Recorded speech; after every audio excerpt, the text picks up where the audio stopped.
So, good evening, sir. This is my midterm exam, and I will show you kung paano yung unang first step sa. So, gawa tayo ng line. Cross line tayo.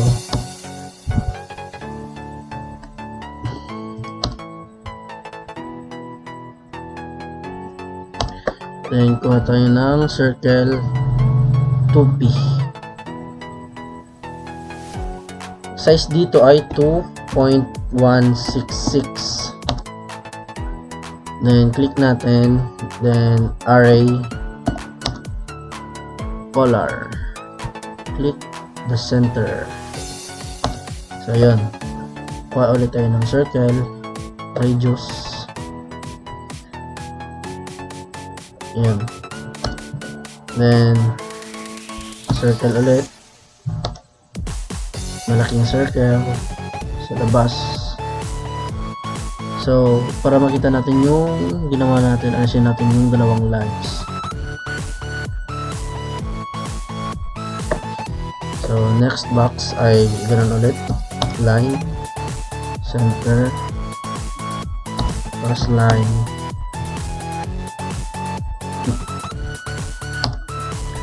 So, kuha tayo ng circle 2P.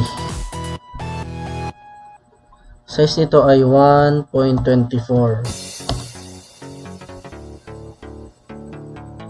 Bali, 4.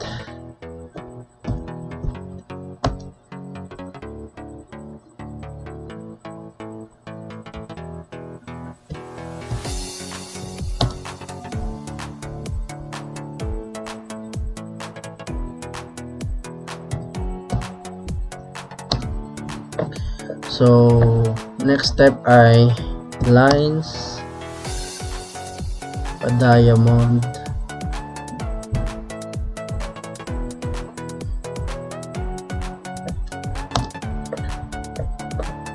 sunod ay copy lang natin, mano-mano tayo.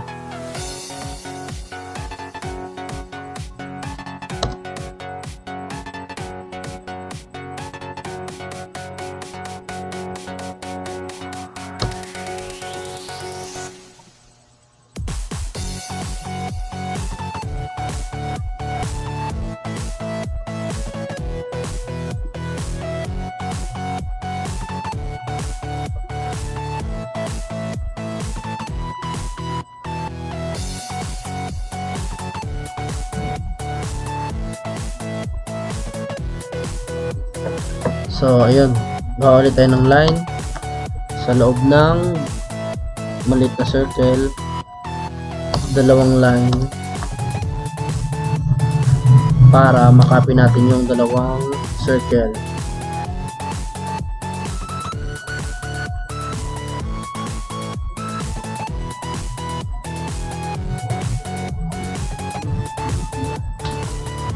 So, ayun. Circle ulit na malaki. Then, tanggalin natin yung mga lines para makita natin yung ginawa natin.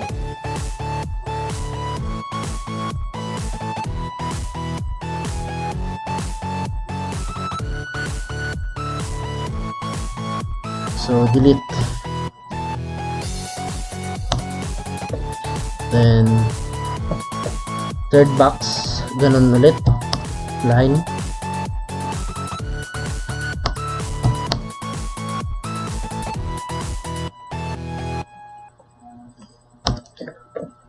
Polyline.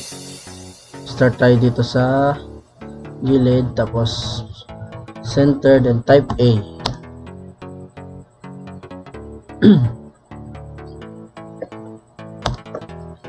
So, same procedure sa baba. Type A, center. And sunod ay kunin natin yung polyline, tapos explode.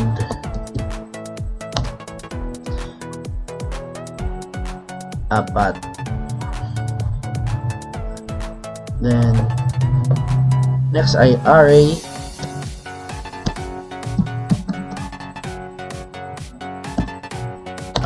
Then polar midpoint.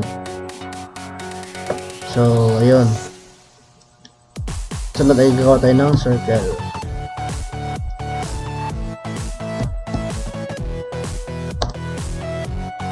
na malaki. So ayun, last box na tayo. So ang gagawin natin dito ay gagawa tayo ng line pero pa-X na siya.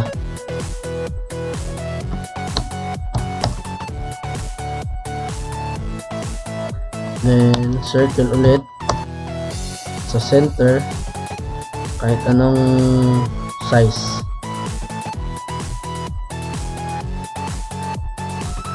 Then copy natin. Bali dalawa dapat.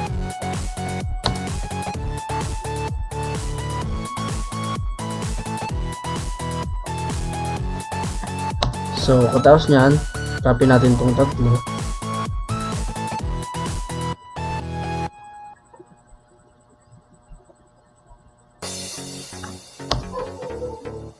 Copy ulit.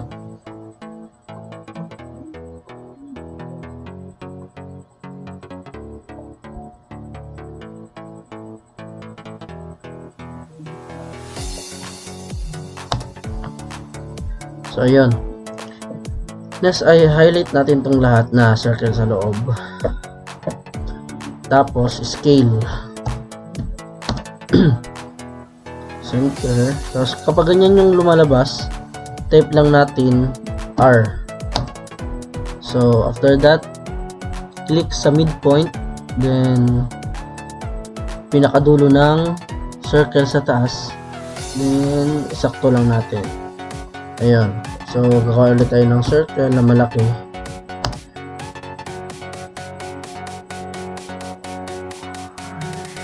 So tapos na tayo. So alisin na lang natin yung line para makita yung ginawa natin.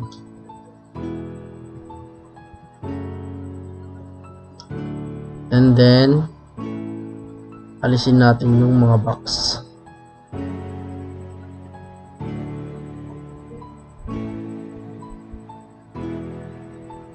Tanggalin lang natin yung sobra.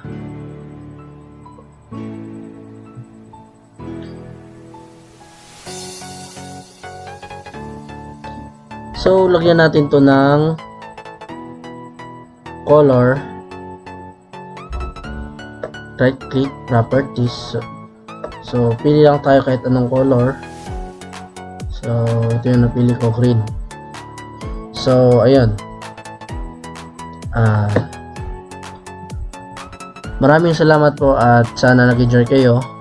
And dito na nagtatapos ang aking presentation. Thank you sir and have a restful night. God bless.